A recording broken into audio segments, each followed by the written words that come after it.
Hello, and welcome to another episode of We Cultivate the Pod. Today, we have a very special guest because we are also in the middle of our heritage language spotlight. Additionally, if you don't live in the US or you aren't familiar, the month of May is also Asian American, Pacific Islander, Native Hawaiian Heritage Month. Those three groups of people don't necessarily belong together, but this is what we are working with in 2026. And so there you go. Now, I want to introduce our guest because she does not really appear in the social media space. She is quite busy at the moment, but she is my close personal friend. Her name is Mai. Now, she's not just my friend. She is someone who started her career working in international affairs. She worked for the US Department of State. You'll hear all about her life, what she's gone through, the challenges she's overcome, but also how she's tied it into this complex mix of language, culture, and identity. Because this month we are focusing on heritage language, what it means to be a heritage language speaker, this episode does focus a lot on the language side of things. But as you know, language also ties into so much more. This episode, by the way, was recorded about a year and a half ago. So Mai's gone on to do other things now in her PhD life, but as always, there will be an episode page so you can find out more about her. Since she doesn't have public social media at the moment, if you have any questions about the episode, as always, you can reach out to me and I will be more than happy to transfer your thoughts over. Let's get right into it. This is my conversation with Mai. Do you remember, like, 4 years ago, or how long was it ago, when I asked you to start a potential podcast and do an episode with me, and we ended up talking for like Oh, 2, 3 yeah. hours on this? Do you remember? I do remember, and I have no idea when that was. Yeah, I Like a decade ago? yeah, that's what I so it's definitely Uh-huh. not that long, but it feels like it, and I Mhm. feel like even though at that time like Cultivate hadn't started, right? Like all this stuff Yeah. hadn't like even been thought about. I was already feeling like we need a space to talk about these topics. Why don't we just jump on Zoom call? God, I did not know what I was doing. I'm happy that we're doing it now. Why don't we have you introduce yourself in your own words? I usually go with I am a Coloradan because that's where my formative years were spent. Mm. Um, Technically born in LA, but I moved to Colorado when I was 10. And so have some mountain region pride, and I'm Japanese American, although I also tend to say Asian American. Mm. We can go into that more later. But I do have a strong Asian identity that I Mm. hold close to my heart. And yeah, I'm stuck in a PhD. So right now, I guess like status wise, my role, my profession, yeah, I'm in a good old Ithaca, New York, stuck on the East Coast ever since moving over here for undergrad and then grad and then who knows what. Maya and I, just for whoever's listening, I I think it's really cool. Our backstory, to be honest, we met not in the US, even though you and I were not located so far from each other, especially after when we started working. But we met during our college years. We were both part of a program in China. And Mai had essentially spent a longer time, I guess, I remember you came from like a different Shanghai. yeah, like a different Mhm. program, and then you like we met up, well, not met up, I met you through the second part of that, of what you were doing. And the only reason I think that we really developed, besides like you being a great person, that we Mhm. developed this bond was because that program was full of people that I just don't even want to like spend time talking about. And so it was like, oh, okay, you're like a normal person. Great. Let's hang out, right? Let's become friends. And then later on, actually, can you go a little bit into your undergrad background? So you're in Yeah. a PhD now, but you and I graduated like not recently. So it's I you wish I had could this say recently. I know. I really feel like man, sometimes I feel like I would have been better for so many reasons, but can you go into what Mhm. you did before you started this PhD and how you Oh actually yeah. got there? Sure. So I went to George Washington University in Washington, D.C. For I would say for 3 reasons. Mm. 1, there was a YouTube video that said that freshman students get free toilet paper, and I thought that was so cool. Um, Number 2, the population of Asian students was hitting 8 to 10%, and that was really important to me because I grew up in Monument, Colorado, where I was literally, like, the only Asian girl in my grade. And then 3rd, I just really wanted to get away from a landlocked state, and DC felt like a very metropolitan international uh, environment. And so I was really, really attracted to that, and I wanted to study international affairs, mainly because I was looking up like jobs that'll let you travel the world, and diplomat came up. So I thought, okay, okay, so if I study something international, international relations, maybe that'll get me the ability to see more than the US. So after school, after undergrad, I guess, you went on to work for the State Department. We okay talking about Mhm. all this, right? Totally Yeah, fine. okay, go Yeah. ahead, and then, do you wanna kinda walk through your career path? Yeah, That's so, naive my that just connected the dots in that simple way I just explained. Job that lets you travel equals diplomat equals State Department. So, in fact, all throughout my college career, I really did not feel attracted to or was really inherently good at the like political science or history. And I just went along with it because I never thought to really explore different career paths.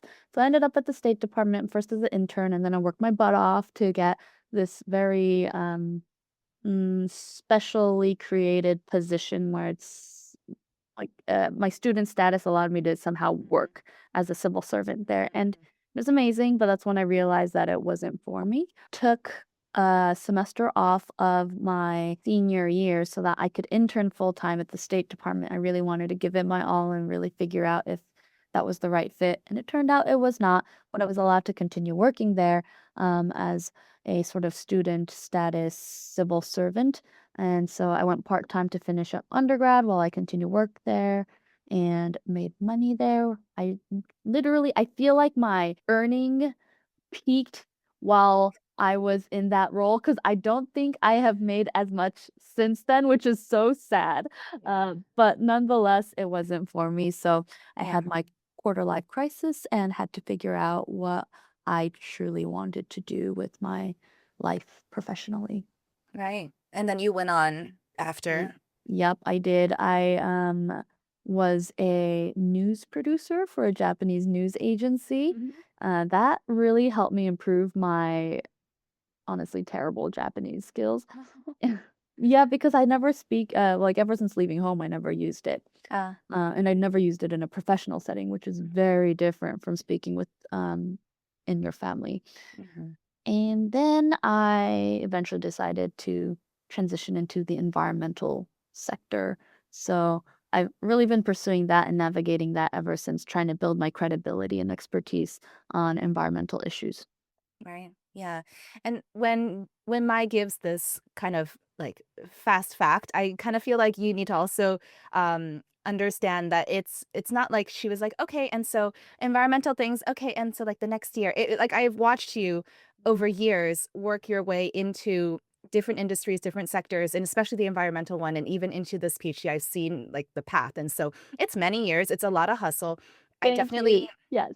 definitely hear you on the money part, and I definitely hear you on the if Michelle could go back in time and take, like, my old job back, like, now, I would. Do you know what I mean? Like, absolutely, I would, even though and I could still do what I'm doing, right? Like, that's there's no conflict there, but I really feel kind of I don't know if it's stupid or glad. I am grateful that and I'm sure you feel this way too, that you pushed yourself to do the things at the time that you wanted to do them. I Mhm. just realized now looking back, I'm like, maybe I could have waited like a year or 2 sometimes, you know, before jumping into the next thing, but Oh, yeah, totally. that's okay. That's neither here nor there. That's, we are here and that is in the past, so we can't change, you know, how that all happened. Let's start perhaps with your background with the Japanese language, since you mentioned that you you really boosted your skills when you were working for the news company. I always saw you as someone kind of similar to me, maybe like, family environment, family language, right? English learned through school and through Mhm. social Mhm. life and peers. It's the first time I'm actually hearing you talk about needing to improve your Japanese. So can you talk a little bit about that? Yeah, so I think like you, I grew up in a non-English speaking home environment, and not only that, first 10 years of my life, I was in Torrance, California, which is known for its Asian population. And so there's a lot of Japanese speakers there. And so even outside of public school, a lot of my closest friends were Japanese speaking. So I actually rarely ever had to use English except for that time from, 9 a.m. to 3 p.m. Mm, And I also did not like reading when I was younger. So it was only until I moved to Colorado that I uh, started to kind of grasp the English language better, honestly. And then in Colorado, the opposite happened where I did not have anyone around me who speaks Japanese, and there's not a Japanese community in the area I lived. So I became, so to speak, whitewashed. mm, Surprisingly, a lot of the Asian American friends I made in undergrad would describe me as whitewashed, which was pretty surprising um, because I didn't notice that myself. And when I started working for the news company, I realized that I don't know how to answer a phone call professionally. mm, Because usually it's just in Japanese, it's moshi moshi, which is like hello. mm. And then I just be like, "What's up?" Yeah, Which is not exactly. what you and Japanese is very, very hierarchical language. The way you speak it is very different depending on the level of respect that person deserves and expects. Mhm, And so I had to practice answering the phone call with my boss mhm, because she was, quite frankly, embarrassed mm. um, with me, and I totally understand that though. She wasn't humiliating me. It's just the reality. I did not know how to speak Japanese, and Well, I yeah, think I it's got about better. context, right? Yeah. You did know. It's just when you put your even as a family language and bilingual speaker, the you never got to develop these skills and this knowledge in this setting. And how would you, right? Yeah. And it's not just you, right? It's me. It's actually even the generation of my parents. It's a lot of different people who had to change their life situations at different times. And if you didn't happen to develop that language at that time for that situation, where would you practice it? Where would you train it, right?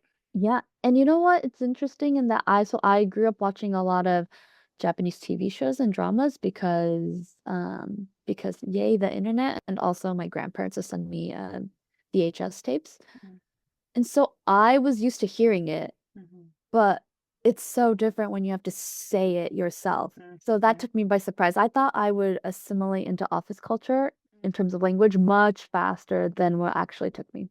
mm. I learned this while we were both in China, right? It's not exactly my language that might give me away. It's not exactly it's not the accent. It's not the words I'm choosing always. It could be, but it's also my nonverbals. It's my like body behavior because I Mm, am so like gestury as this freaking US born, person. And I have this dance background that makes me like, uh-huh. very movement oriented. And those are elements of communication and interpersonal aspects that you don't think of because we think of language, right? And we think of, okay, we have the language, got it, we got the grammar, we got the vocabulary, right? We have all this Mhm. stuff that these tools that we need. And it's like, no, no, no, there's like behavioral stuff involved as well, right? There's like the way that you say things and it's how you say it and how you're presenting. And especially if we look at gender roles and we look at cultural expectations on that. Tell me if you've experienced this type of stuff too. Oh yeah, I would say my extended family picks up on it in terms of the humor.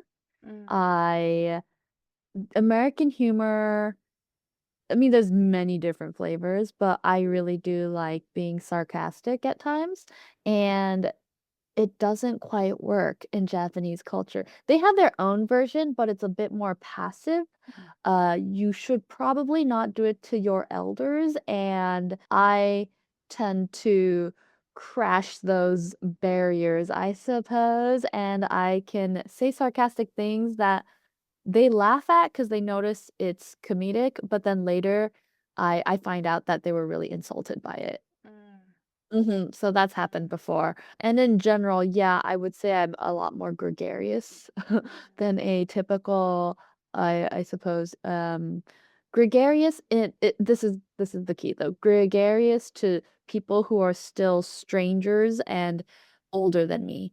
I mhm. think you're supposed to behave a lot more, especially as a woman, not subservient, but docile. Yeah. Uh-huh. Until you get to know each other more. But I'm outwardly quite I don't know. I do really appreciate this American, characteristic or stereotype for Mhm, being friendly and open and mm, talkative. Yeah, mhm. I do all of Right. that. Mhm, Yeah. mhm. Can you talk a little bit about the transition from California to Colorado? Also because that was also a difference not only in language, but you mentioned being the only Asian kid on the block or in the school or that Very must have been little. rough, I think. Yeah, at first, I liked the novelty, Mm, and then it got annoying mm, because I felt like I was a diplomat for Japan and mm, even beyond that, just Asia. I felt like I had to be portraying Asian people at their very best because I knew that, okay, these my peers, this is like their one and only chance to be interacting with someone Asian, an Asian person, Asian culture, Asian language. I wanted to make sure that they would get excited by Asian things. And that was a lot of pressure that I was putting on myself.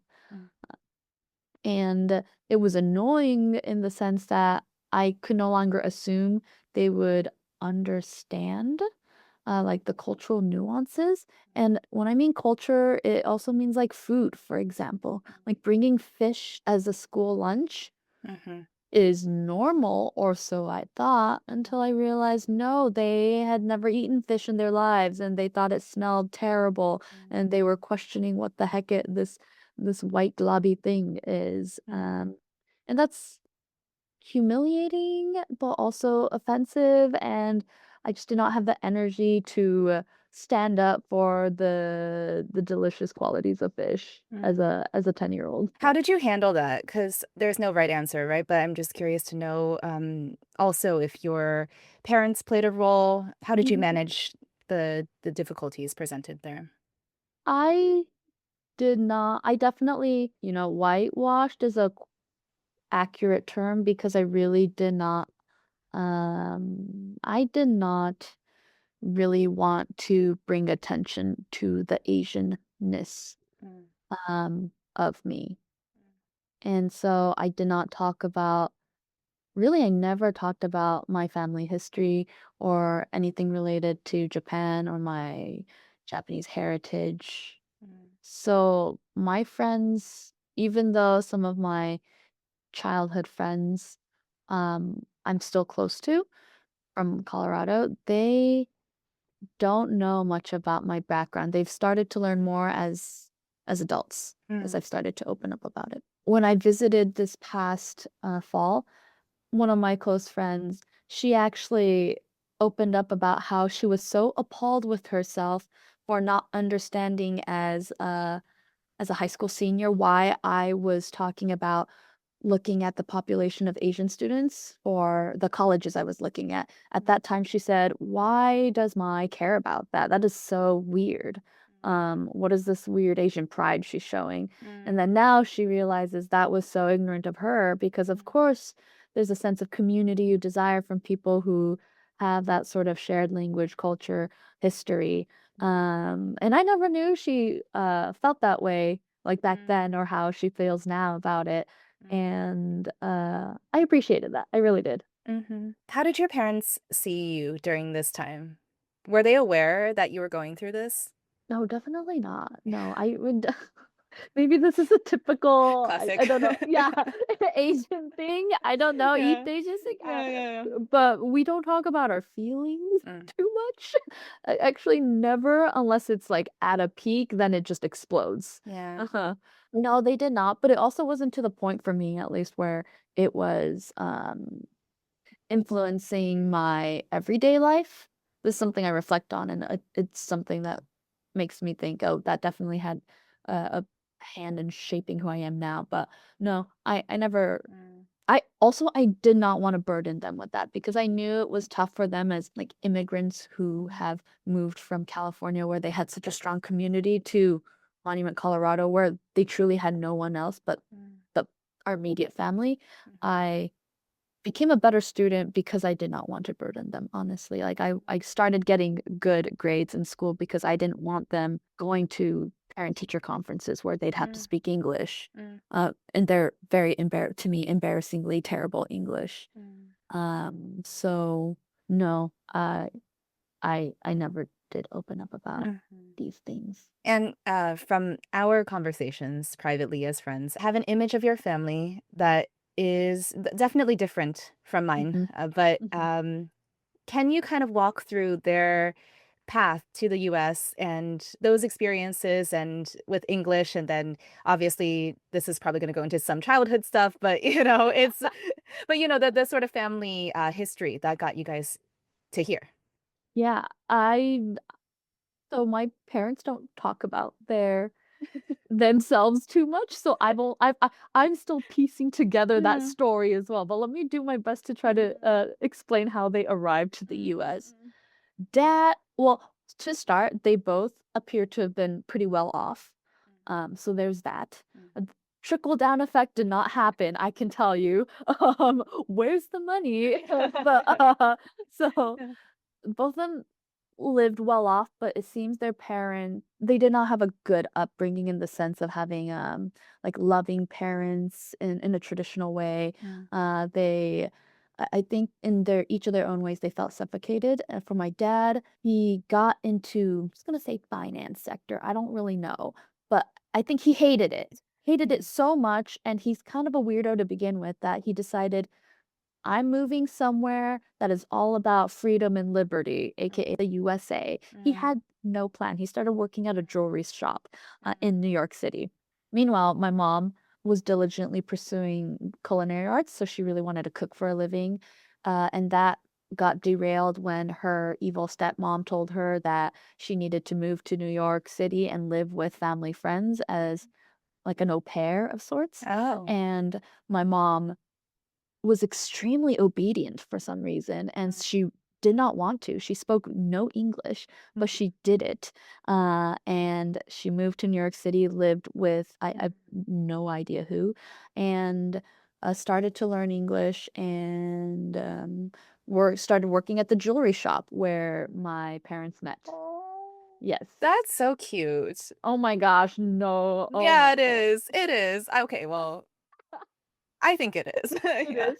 Maybe there's a little bit of a meet cute there. Yeah. Because my mom wanted to cook for a living, my parents decided that she would have a much better chance in LA, where there is a strong Japanese community. So that's why they moved to LA, and they had some failed entrepreneurial ventures where they tried to start their own like bento shop, and I guess it went down, but I think it's cute that they tried. And then they started working at a Japanese restaurant together. So she was in the kitchen, he was a Mhm, server, mhm. and they started to, yeah, make a life in Los Angeles. Can you talk about the stereotypes that you experienced being their daughter, being of course, like you were going through your own things in school, but were there, and I don't know if this is California or Colorado, but were there stereotypes presented to you, just assumptions maybe, not necessarily Mhm. stereotypes, but did people assume certain things about you and your family background and your unit? I think interestingly, okay, this is such an interesting question to me because in Colorado, there weren't that many assumptions, primarily because I think one, the internet was still a Mm, fledgling thing. yeah. So people in Monument were fairly cloistered, which means there weren't many stereotypes they even knew to apply to me. Interesting. Yeah. Right? Yeah, Yeah. now that I think about it. I think it'd be very Mhm. different now, but back Mhm. then, I didn't feel like I was constantly being stereotyped. There was ignorance, obviously, they knew so little about Japanese or East Asian culture, Mm. uh, but I could, sympathize with their ignorance because I knew why. Mm. Mm. Like, a lot of them have never left the country, let alone the state. Mhm. But and we can go to this later in this conversation, but I feel a lot more stereotyping now as an educated, unfortunately, maybe Ivy League educated Asian American. Mhm. That is interesting because Mm-hmm. it really shows how much I think, and because you mentioned internet, right? Mm-hmm. I wonder sometimes the influence of media, the influence of technology, the influence of whatever you see online. And it's great for exposure, but it also exposes. So, Mm-hmm. for instance, people who are initially, and this is more a philosophical question, how good or bad are people at their core, right? Mm-hmm. Do we have like inherent evil or not? I wonder sometimes because we we can't expect everyone to be traveling everywhere, right? We can't expect that people have the means to do that or to integrate communities across the world. It's just at this present moment, I find it to be impossible, right? However, how much of the stereotypes that have been built simply through the overconsumption of the online world and whatever you see. And of course, with if we add in algorithms and we add in kind of cultural history. I just say this obviously because I've lived certain things in certain places of the world that show me that media can play a huge role, right? And it's Mm-hmm. interesting because you're talking from a time where it hadn't developed to where it is today, No, and so wokeism wasn't a thing either. The yeah, people weren't as focused on that. yeah, And again, there was no diversity in the community either. right. So, Can we go into why in the beginning you said that you identify as Japanese American, but also Asian American? yeah, I think it's because I so yes, being Japanese American is really specific with it's a subcategory of this umbrella of Asian, but I I have a lot of Asian pride in general because there's so much stereotyping and this very different type of racism that happens that Asians experience. And I think there's a lot of progress that we need to make on that front. And I've always cared, as frustrating as it is to work on issues of diversity, equity, inclusion, I still really care about it. And it makes no sense for me to be um I guess like pushing specifically for like Japanese American rights or whatever it is. Like to me, it's a very much a collective effort um for the Asian community and by the Asian community to really push for advancements, and I'm just saying that in a very general term. Mm, And I also feel a lot of pride when I see like any type of Asian win any type of award, mm, honestly. And I'm not talking awards that are academic or yeah, intellectual here. yeah. Uh-huh.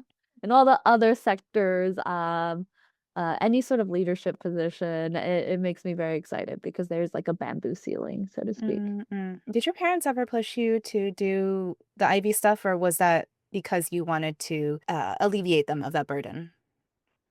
It was a my parents did not push me because they had pushy parents, is Mm, my yeah, guess. That's my yeah, theory. yeah. Um, You're so lucky. they I don't know. yeah, so that's one stereotype that Yeah, doesn't apply to me very yeah, yeah, well yeah. because I don't have the typical tiger mom, tiger dad Mhm. experience.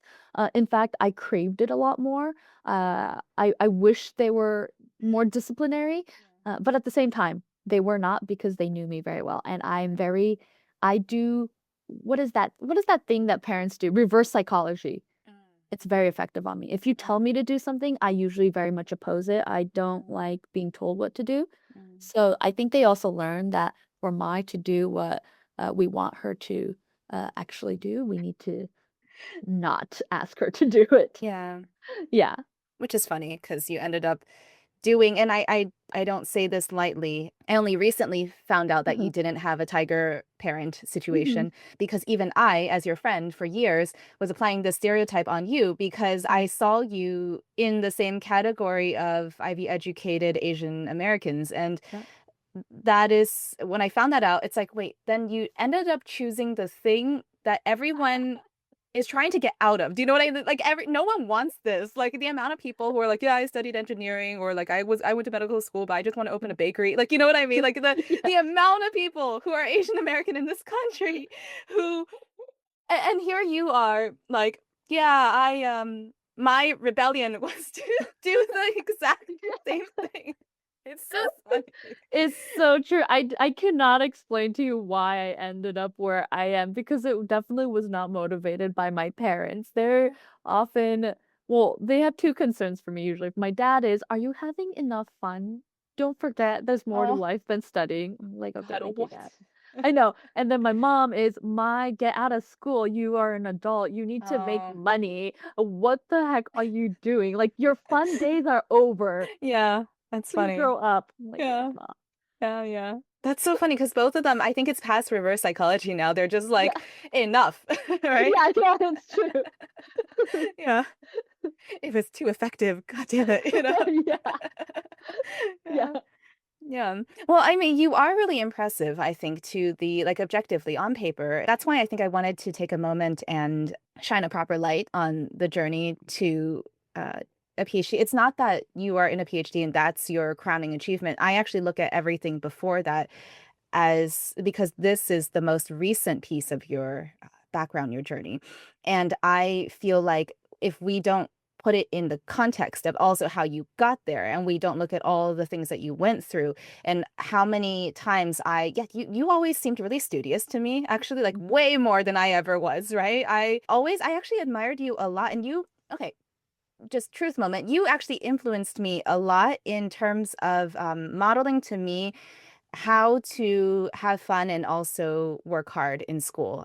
Even though we were only together for that super crazy period in China, um, like searching for bakeries and getting lost on the metro, I love it. totally fine. But I really realized like you were like a good example for me because I had a lot of in my world, you were either ultra academic studious or you were like crazy and partying all the time, right? And I was in the crossroads trying to just decide where I could be. And there you were like, where were you? Like rushing a sorority while also like getting great grades and like working for the State Department. I was like, I should be like I really should, like there was a moment where I No, was like, I don't be should, mine. yeah. So I want to focus on the role that language took. So we talked a little bit before about your journey with the Japanese language. So let's talk a little bit about English for you. One, before I go into that, thank you, Michelle, for saying such high praise about me. I actually think you're quite studious, not in the way you are always determined to achieve whatever you set out to do. So, yeah, don't sell yourself short. You Thank are an you. amazing person. Thank With that said, language, yeah, my parents were so concerned that I was not uh, picking up English and actually, I had to go to summer school because my English was so bad that they enrolled me in a drama class. you. Oh. Yes, because that forces you to memorize poetry, sing songs, and do, plays, right? And I fell in love with that. Really did. It taught me how to do English in a public speaking form Mm, and to be very expressive. mm, And it made me fall in love with poetry. And that's how my English improved. mm. One. This is when you And went to sorry, from this was California in to Colorado. this was actually in California. Oh, I okay. started Yeah. in third grade, I believe, after I got the notice that my English is honestly pretty bad. Uh, and so then my parents realized that they can't teach me English, but drama classes probably can. And so then I did that for 3 years until we moved to Colorado. And then in Colorado, I was pretty shy, just feeling like the new kid, not really seeing familiar faces in terms of faces that looked like me. And so I shied away actually from drama or, there's always the school play that you can try out for. That's one of my biggest regrets. I was too shy to, Mm, apply for that. I just did not want any singular attention on me, and school plays would do that. So, regardless, I realized that a lot of more students there were reading books for fun, which was not the case in public school in where I was in California. So, I started to read Harry Potter because that was the cool thing to do. mm. And I can tell you that J.K. Rowling, Harry Potter really did start my academic journey because that's how I fell in love with books. And then I started voraciously reading a lot of preteen novels after that. So, thank you, Harry Potter, and that was really my gateway drug Yeah. into the English language. Yeah. I don't think that a lot of people realize how many, and when I say us, it's like a very broad term, us, right? Mhm. How many people who don't grow up in native English speaking households have to go through their own way of managing the language So true. outside. Yeah. Yeah, yeah. Oh my Yeah. gosh, 100%. Yeah. You never did ESL, right? You just did like drama Mhm. class. Yeah, I just do drama. Yeah, Yeah. yeah. Recently, I didn't even know I have a cousin who, was put in ESL, and that's crazy because like, he's my like, the youngest cousin I have in the family, and Mhm. I was obviously very much, like, alive and conscious and, like, watching his growth and development. I had no idea he was put in ESL when, Mm, as a kid, um, and that I think just also goes to show the blindness that you can have when you think that it's your own personal experience and you're like, "Okay, it must just be me. It must be that, like, I have a problem or I have, more difficulties, like, why are other people not having to do this?" I realize there's more people than we realize who go through this, and it may not always be ESL, maybe drama class, it may be like, for me, it was definitely a lot of sports-related stuff, but mhm. we're actually managing a very similar challenge just in different ways. Yeah, and small talk, it took me Mm, forever to figure that out, or dinner table talk mm, in English. mm, I'm still learning that, yeah, honestly, to mm, socialize and have a group conversation because I think that's something you learn at the dinner table in an mm, English speaking home, mm. which I never had. It never had because it was in Japanese one and because family is Japanese and therefore actually dinner table talk is not that robust. Like, how was Yeah. your day? Great. Let me tell you one story. And then it's like, that was nice. Uh-huh. Yeah, That yeah. is I mean, I'm not to say that all Mm, Japanese or Asian families have boring dinner table talk, but that was the case for yeah. my family. Yeah, yeah. I'm reminded of a question I keep forgetting to ask on other episodes with other guests, but do you feel like you have a different personality in the different languages? Because I should also mention that you and I met because it was a Chinese language, like a Mandarin program. So at one point you were quite okay with Mandarin as well as Japanese, as well as English. Also, I know currently you're studying Spanish. Mm. At one point, you were also studying Indonesian. I remember that. Okay. So I wanted to ask you, do you feel like when you change a language, you change your personality? With Spanish, Chinese, and Indonesian, I never got well, Spanish I'm still working on, so I'm not gonna say I've given up on it, but with Chinese and Indonesian, I never got good enough to where I could develop a sort of, what would you call it, like, personality Mm, around that. mm, With Japanese, definitely, I am different when I speak Japanese, and it's a part of me that I really miss because it never gets to come out because I don't have mm, Japanese speaking friends and I don't talk with my family that much. mm, So yeah, it's really unfortunate. That's why I like traveling to Japan because it comes out, and mm, it's a part of me. I'm like, "Oh, nice to see you, Mai, like, this part of you that's been hidden all mm, along." mm. And it's so liberating. Mhm. Yeah. Can we talk a little bit about your sister? Oh, yeah. Yeah. And whether or We not. are not on talking terms right now because Oh, 'cause no. I'm Oh, no. upset at her, but I'm Yeah. happy to talk about her. Yeah. Well, I'm wondering if she had a similar experience to you. Don't know. I think I know she worked in Japan a bit, mhm, as well. and she's still there. Okay. Yeah. I would be curious as to whether she felt as much of this, what would you call it, cultural distinction while in Colorado Mm, because she was younger She was about 7 years old when we moved to Colorado. Mm, So 3rd grade, mm, to give you some context. However, I think she feels it a lot more now living in Japan.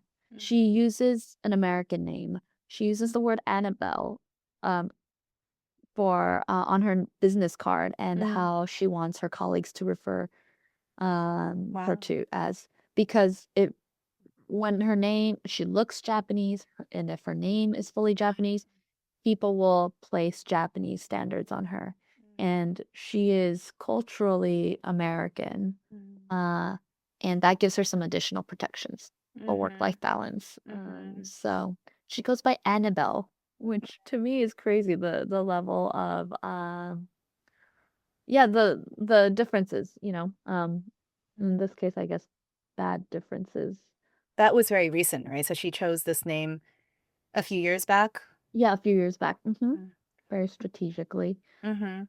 and I And get it's why. yeah, yeah, yeah. I think I can see the logic behind it, right? It's Yeah. kinda like, you don't want to be misrepresented or kind of have the awkwardness that comes with, "I blend right in, but I'm not like you guys," right? Mhm, Like mhm. yeah. And the way she speaks, probably the use of the Japanese language is also going to be different, and she Right, needs to, without always explaining herself, the name will imply that is the reason why. right.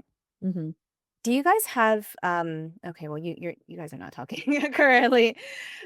Okay. Do you ever have conversations about this? Do you ever talk about the individual struggles you each had? Or like, obviously, she changed her name, so that came Mhm. up, right? Yeah. Uh, it has come up in terms of not so much language acquisition, but more so just cultural differences in terms of how to make friends, for example, and the challenges with that. Like if you live in a different place, has a different set of norms for how to develop social relations. And Mhm, so in Japan, it's actually very hard. It's easy to get to an acquaintance level, mhm, but you have to be, mm, I don't really know what the formula is, but there's a lot more hurdles that you have to get over in order to be considered a close friend. mm, mhm. So to deepen relations is very time consuming in Japan, I think. Yeah, It's very slow. Maybe yeah, not time consuming, just slow. yeah. Her Japanese, because Yeah. she's working there, did she have chances to develop it more, or did she develop it on the job, I guess? She did. She did develop it on the job. However, she also finds it exhausting to have to go through that. Mhm, And so I think it's up to you whether or not you want to put in the mm, effort and time. yeah. I have a question on the list about whether or not you've experienced, jealousy around Mm, your skills, with language, with being able to navigate, different cultures even. with language, I think Japanese people tell me that they are always impressed with my language acquisition skills and how good I am at Japanese. Mm, But at the same time, I think there's a lot more to learn, and I just don't think I wish I could speak it better. I wish I mhm, knew more vocabulary, and that mm, just takes determination and persistence mhm, to study that. And if you don't use it all the time, you lose it. mhm, And jealousy, I think, in my language skills doesn't I mean, it doesn't come up that much, honestly, unless it's with an American who is monolingual. mhm, Then, yes, definitely, they mhm, say they wish they knew how to speak another language and that, if they have kids, like, they mhm, definitely mhm. want them to be bilingual. So I've experienced that. The reason I ask is also because 'cause you've traveled pretty extensively, and you've also kind of from what I've observed, you can chameleon really well, even though sometimes, you and I don't get the chance to blend in, like, when like, you'll be in certain parts of the world. I know recently you were in, Ecuador and Guatemala, so Yes. yeah, and so you don't get the chance to, or maybe you do, actually, I haven't spent a lot of time there, But you can also pick up on these cues of what people are doing and how locals are behaving and kinda Mhm. try to adapt to that, and I think that's what I've realized people are more jealous of sometimes, your ability to Mhm. adapt rather than the actual ability to speak a different language. Oh, yeah. You know what? Being in Ecuador especially, it made me realize, yes, my Spanish is lacking. I definitely need to improve it, but above and beyond vocabulary, grammar, and ability to, like, speak fluently, you need to be able to it comes down to this, like, the ability to have fun with each other and Yeah, to relate in some way, mhm, whether it's that you care about the same things and can express that excitement together mm, or make jokes. That is so important. When I was in Ecuador, I was, with this 2 people from a nonprofit that I'd like to, someday partner with in my research, and, you know, we were answering questions, that, like, get to know each other questions that ChatGPT created, mm, and, one of them was, "What would your nickname be?" or, like, "Your rap star name be?" And they're all Spanish speakers, so they're giving their, like, Spanish words, and I had to come up with something that I could explain and also something that's not boring, right? This is mm, supposed to be fun, and so I like soil health. I'm studying soil ecology. They know this. I care about agroecology. So I said my name would be La Gusana, which means the worm, but feminine. mm, And like that was a total hit. I only mm, needed to know the word worm and know how mm, to conjugate it to a yeah, female yeah, version, right? And so it's witty, it's sharp, it totally reflects how I care about soil life, and mm, like that's something you have to that's what I call like more engaged learning, I suppose, or like in a like that's the kind of Spanish I want to be able to pull up. yeah, And that yeah. doesn't require a lot of Spanish No, speaking skills. it's funny because, and you even mentioned monolinguals wanting, and I see it too, Mhm. like, in all the people I know, like, "Oh my god,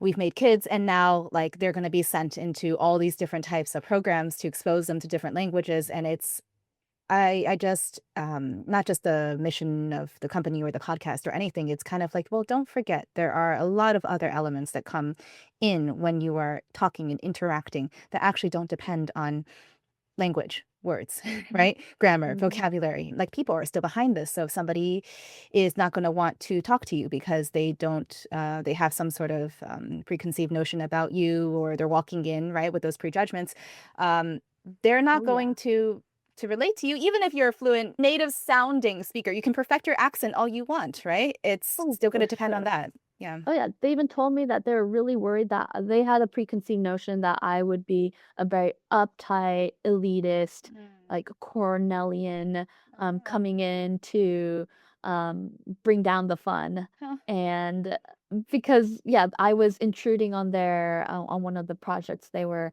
doing, and they were really worried, honestly, that I would be a very boring and, Like, academic, presence. basically, Yes, right? Yeah. exactly. Yeah, Yeah. exactly. And, so, they really appreciated the fact that I actually had really bad Spanish, but I was still trying to use it, and Mm. they would encourage me to use it, and it's really embarrassing to use Spanish at my level because it's really bad and I know it. But nonetheless, I step up to the challenge and spoke Yeah. terrible Spanish, Mm. and it's just, like, showing that you're trying and not trying to impress them necessarily, just, Yeah. like, that earnestness is really important. I'm just thinking about the ways that you have gone in and out of language learning.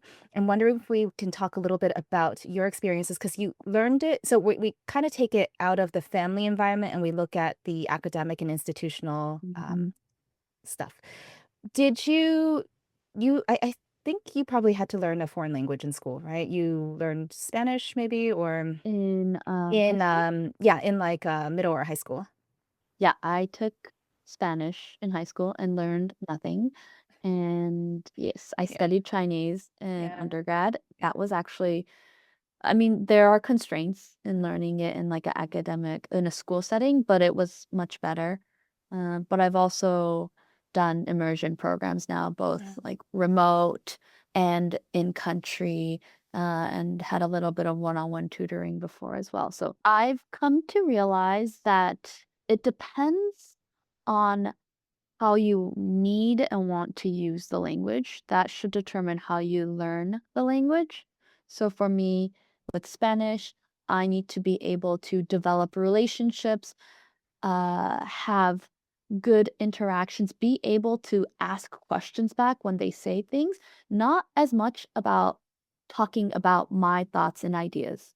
So, to be an engaged listener and to be able to interact, right? So, with that said, school setting, not very helpful because they focus a lot on grammar and writing and I want to practice speaking. So for that, I found individual one-on-one learning to be really, really helpful and for me to have a say in the milestones that Mm, we're working towards. Because in a class, there's just set curriculum mm, uh, and goals that need to be achieved. With that said, a group learning can be nice uh, as long as it's not too big. And I have liked being in a group learning, what's really nice that you can get from one-on-one also is, the off the cuff talking. So you get a prompt and you just start talking, as opposed to fill in the blanks and, like, using a set of words, and the less structure actually, the better because you're really forced to come up with anything that comes to mind and piece it together on the fly, and that's really hard. mhm. But that's more representative of real life, right? Exactly. Yeah. Mhm. Yeah. And, writing is to me, I found it to be helpful only so in I guess, embedding some of the grammar structures and rules because you do take time more, so you recognize when to put what pieces together of, different grammatical components. Mhm. Is there something that bothers you a lot about the way that people approach Mm, the conceptualization of language learning? Feels like your experiences are way deeper than the average person with mhm, languages. mhm. Sometimes there's a gap, right? Yeah, there is. It's just really hard to pinpoint exactly what it is, but it's Duolingo. I mean, I tried using Duolingo, and it's good as the pre-gaming to the actual starting of the learning. Yeah, Yeah, it's the exactly. pre-game. Yeah. That is not how you actually learn the language, though, in a way where you actually probably wanna use it. Mm, But what the gap is what's maybe you can tell me what it is, but it's probably the fact that learning okay, it's something about this for me, at least. Sure, you can learn a ton of vocabulary, and vocabulary is so important. I recognize that. But that's not enough to actually piece it together to express your points or to ask questions and have an actual dialogue. mm, And that really comes from I think it's the pressure uh and like the situation to start to do that, which a workbook, a Duolingo is just never going to give you because you have all the time in the world mm, to answer and to mm, think about how to mhm. answer. It kinda seems to me that people think if you pay for an app, like an out of the box not out of the box, what am I off the shelf, right, solution, Mhm. that it's supposed to work. Like, you pay 70, $80 for this app, therefore, like, transformation, like, ding, Mhm. right? And it's like, I'm confused because I actually don't think Duolingo actually, markets that. I think that they say, like, "Try like, you could learn a new language this year, like, with Duolingo." Okay, maybe that's a little bit confusing, but I guess it comes from personally, I've always kind of known, like, it takes a lot more than just an app to learn a language. It also depends on each individual person, what you need, and you just said it best. How you approach which tools you use should also be dependent on why you need them, right? You need to speak for work? Okay, probably go find things that are, like, specific for your goals. I think that's where it comes in that I see there is, like, something that's missed, and obviously, the company is probably pretty happy that a lot of people are missing this and paying for pro subscriptions, right? Like, it's great for their bottom line, but there is a lot of this, I call it, like, either, like, the infinite cycle or, like, the never-ending cycle of running around to find the best tool, best method, best whatever, and then basically when you can buy it and it's off the shelf, people tend to do that a lot. We see it a lot with other industries too, right? Like Mhm. fitness, diet, exercise programs, like anything that's like Yeah. you say I just need to pay and I'll get results. Great. Okay. Right. I'm gonna do it. Oh, for sure. Yeah. Yeah. I think that's like it's the cringe for me for that. It's like, no, no. Um, Yeah. can we jump back to the stereotypes that you feel because you didn't feel them before in Colorado, or at least not in the way that you feel them now? What what would you say are the kind of new things entering your life now that you are this double mastered, Ivy educated? We didn't share your whole CV, but yeah. Yeah, you actually brought it up in the very beginning in that it took a lot of hard work to get those accolades. And so I personally am very proud of it, not for the name so much as all the sweat equity I put into getting to those yeah, earning those claims. But the hard work is not shown in that necessarily. More so it's the privilege and elitism and for whatever reason, the socioeconomic status that's Mhm, assumed mhm, with it. So I do feel like whether it's my peers or professors, I think they assume that I grew up relatively privileged. And I will say, yes, privileged in a lot of ways because I was never in abject poverty and I had a stable family structure mhm. uh, overall. And I did feel like I was loved, even if we never said it. The L word, that Yeah. is not something you say to your family. No, no, Yeah, no. yeah. uh, but, that's really hard because I worked so hard and I feel like I worked so hard to get here and it's just all assumed that it was like a path that was set forward for me Mm, already. Like I was destined to get here. And that's really not the case. That's not how I see it. And mhm, so that's the hard the dissonance that I feel. And I'm not always gonna bring it up that like yeah, all the trials and tribulations. So I really appreciate that you know my backstory and it's not a backstory that's really I don't know. I also don't know the backstory of all of my peers, uh, but I think more so than race, there's a class distinction yeah. that we don't talk about because race just gets elevated, and race is a really big problem in the US. Mhm, However, a lot of the people who are able to do what I have done usually have gotten a lot of financial support. mhm. Related to or other types of support from being surrounded in a community that's educated and cares about their education. Right. It Yeah. actually echoes what I felt when I went into my PhD, which Yeah. I just like and we're gonna end there. Like, but, there were so many assumptions made because I'm Asian American, Yep. because I'm a female, but Oh, also that too, Asian right? American, Like, yes. it Yes, exactly. yeah.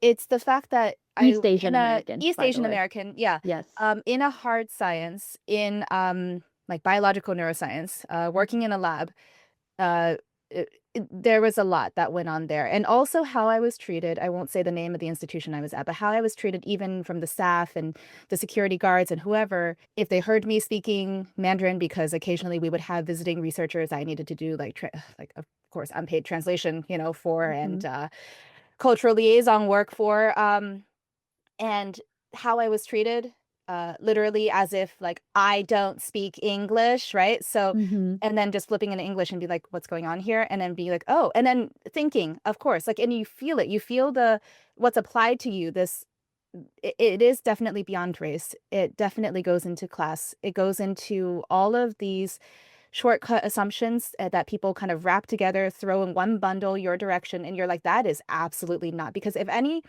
buddy and you understood, actually, you completely yeah, I could echo the same thing back to you, like, my backstory, what I've gone through, the challenges I did not start or was even good at, and what does that mean, being good at something, but, I did not have that support to go and even develop a love of the sciences and work really hard because I decided it was something I wanted to do, and it was out of the personal determination, not because it was already pre-made, right? And I think mhm. that's That's so frustrating for me to hear, not only because of what I've lived, but because I've watched you, but also how dare people just literally judge a book by its cover, right? Like, Yeah. it's really confusing, because I don't think you applied that to anyone. You might meet someone else, and correct me if I'm wrong, you aren't out there, like, placing these, prejudged assumptions, stereotypes on other people that you meet at first glance.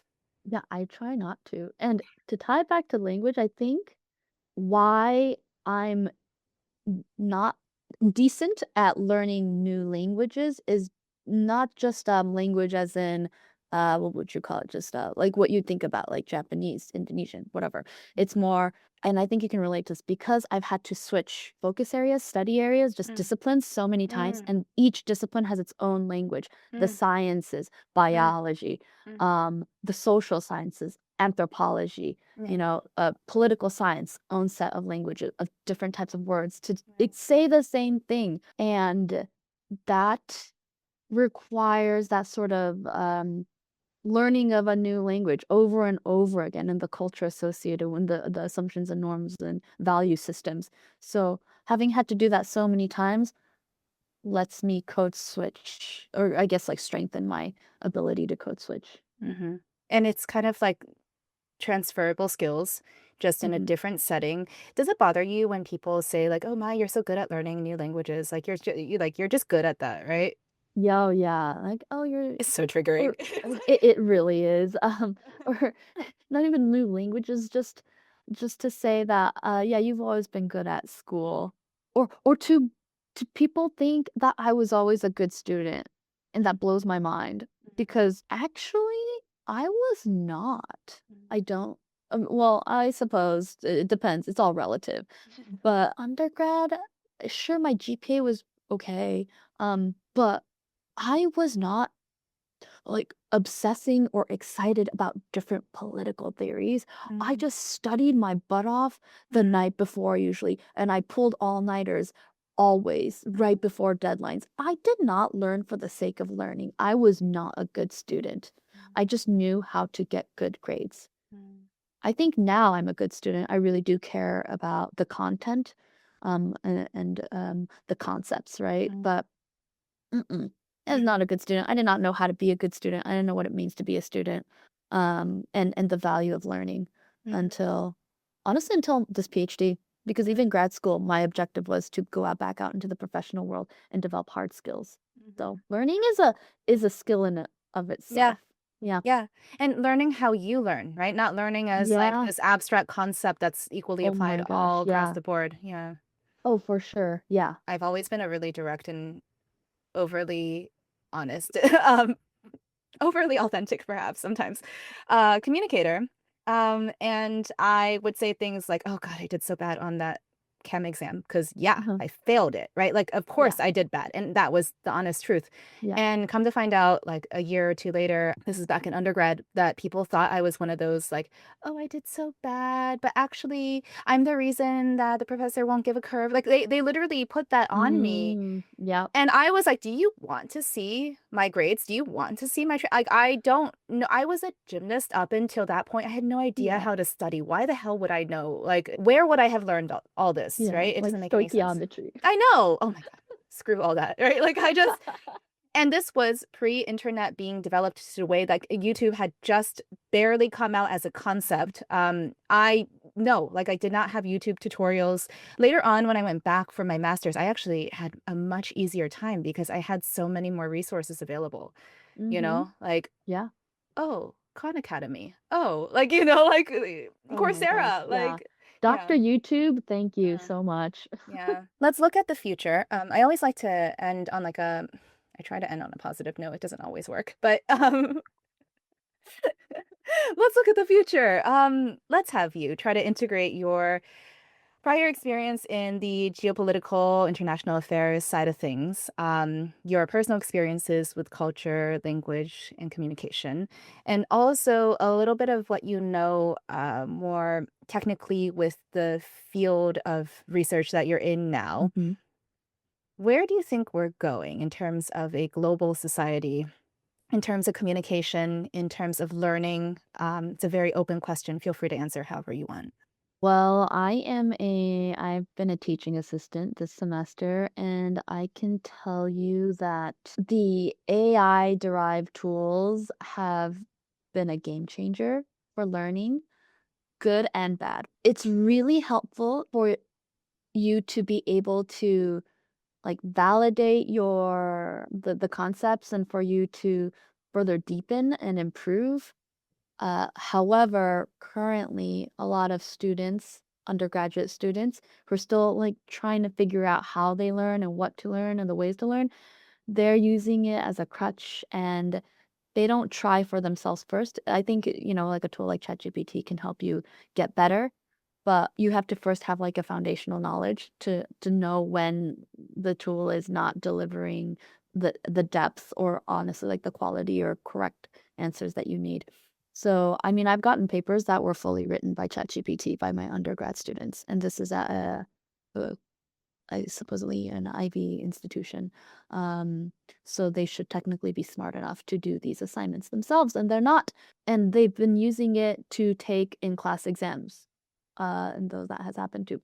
No. So where's learning going? I think the online tools are going to reduce critical thinking. So it's going to be the burden of educators to figure out ways so that AI tools can be additive instead of reductive. Mm. And I think there are ways. So educators need to be up to speed with these digital tools so they can be ahead of it and know how to teach students how to use it so that it's actually beneficial for them. So I'm both optimistic and concerned because I think critical thinking is already so weak and it's going to further be eroded by how easy it is to get away without doing that. But at the same time, I really appreciate these new tools that are coming up because even for Spanish that I'm learning, I haven't tested it yet, but I'm sure it can help me improve some of my dialogue and correct some of the issues that I have that I'm not catching.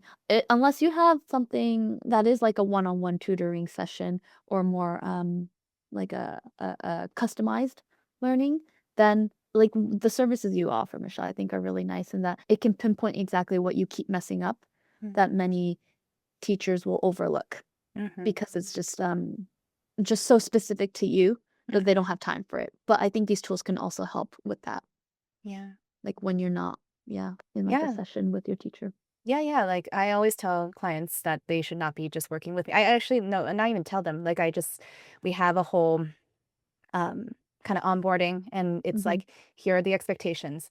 And I reiterate over and over, probably again too much, but they're told like it's in writing, it's on a video, Uh-huh. it's like with me live. I'm like, this is not sufficient. Do not rely on this. I expect you to be doing things outside of our live working time, even if we're Mhm. meeting each week. You cannot put all of your learning into our 1 hour together. Our 1 hour together is a planned, trained, or it's a training, right, to help you Mhm.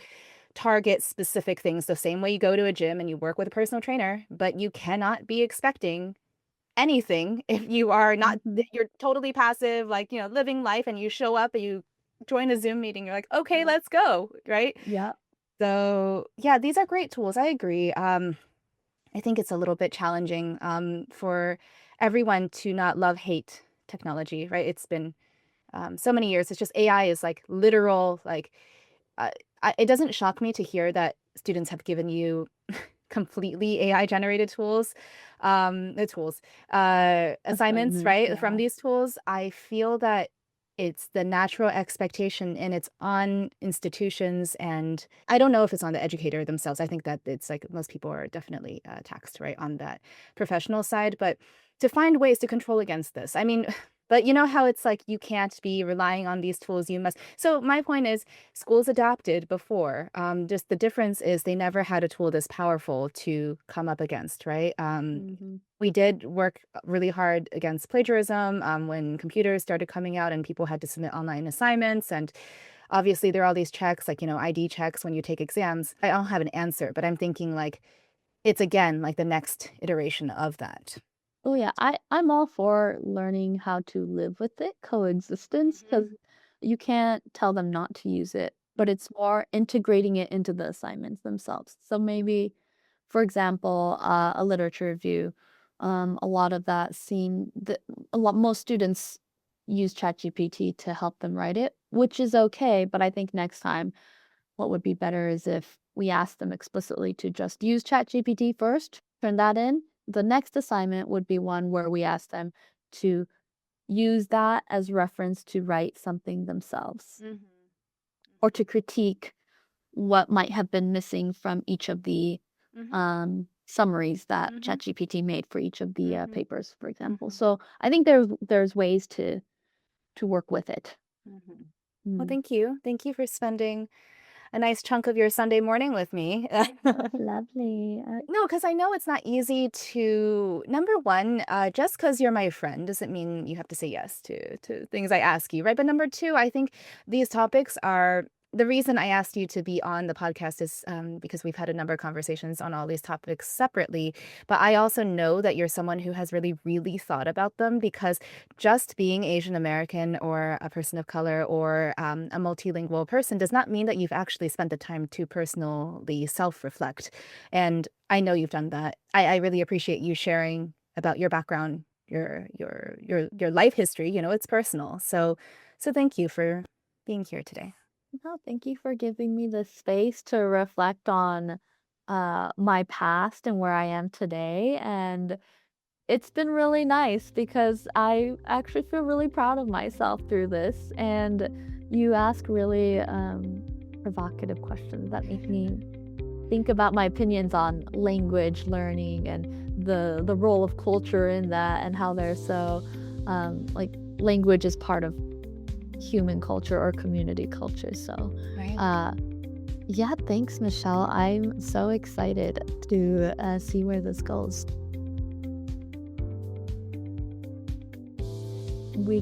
I know this will probably get cut, but we can meet at the restaurant. Yeah. Yeah, okay, great. Now we're just talking about her Now we're just social like, engagement I plan. know. Yeah, we ended up meeting up in person like a few weeks after we recorded. So that was us arranging the time that we were actually going to meet. Very cool that our husbands also got to meet for the first time as well that time. So it was just, take the opportunities to organize when you can, right? Even if it means at the end of a podcast recording. I really, really hope you enjoyed this conversation as much as I have really had the honor of having such great friends, such great people in my life. These are conversations that we just have normally, but I think putting it into this podcast space allows us to capture where we are in that moment. I mean, a year and a half ago when we were recording, I was at the very beginning of this. I had no idea where things were going to go. And not only do I have more of a sense of where WeCultivate is going, I also feel like these have been great opportunities for me to continue the conversation with my guests, with the people who are in my life. Many guests have become friends, by the way. Like this is so podcast episodes really, they're not just recordings that we wanted to put on because two people care. I feel like they're meant to lead to so much more. And I really do hope that in the future we'll continue growing. Whatever this project looks like, I really, really hope that you are telling friends, family, whoever about this show, because part of why the work has now expanded to podcast slash Substack slash anything else, any guest appearance that I have made. By the way, if you haven't heard my recent interview with Giovanna on her podcast, go to my bio on the site. I've put it there. It walks through kind of my early life and my language background and a lot of things that I actually don't talk about because most of the time I'm concerned with spotlighting our guests, right? But if you really, really enjoy these conversations that have been happening and you want to hear more, please, please just tell more people about us, tell more people about the work that we're doing, have people follow us, but also write a review if you can, because this is what boosts discovery. This is what's going to allow us to get in front of the people who want to be having these conversations as well. So while this month was dedicated to heritage language and heritage language speaker experiences to kind of spotlight them. This is not the only time that we'll be talking about heritage language. This is kind of the same thing I feel with heritage months, right? So I mentioned that it's APINH month. Yeah, sorry. There's lots of letters now in this acronym that just keeps getting longer. I'll post some links, by the way, about this whole thing. And maybe in the future, maybe next year, we'll do a whole episode on how these groups were even put together. And there's a lot of preparation that's gonna have to go into that because it's a big topic, like all the things we do here.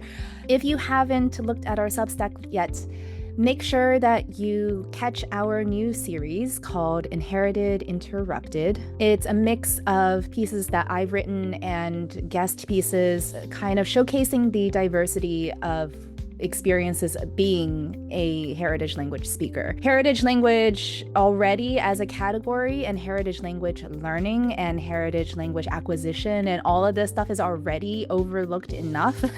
But on top of that, we forget the individual aspect and the spectrum of experiences when we think about categories. This is a series that will actually run for as long as possible. So we're kicking it off on Substack this May, but truly this is meant to go on until it doesn't. Honestly, that's kind of what I want to show, right? I want to show how many different people have lived how many different types of things. And when we say something like, I'm a heritage speaker of, for example, Mandarin, what does that even look like? What does that mean? That doesn't mean anything. You have to hear more about each person to know more about what it's been like for them. And if you follow the show enough, you get what I'm doing here. We're always focusing on individual experiences because they shape so much of our understanding of the global picture. So thank you so much for joining me today. I will see you in the next episode. Check out our show notes and more on the main site, wecultivate.world/podcast.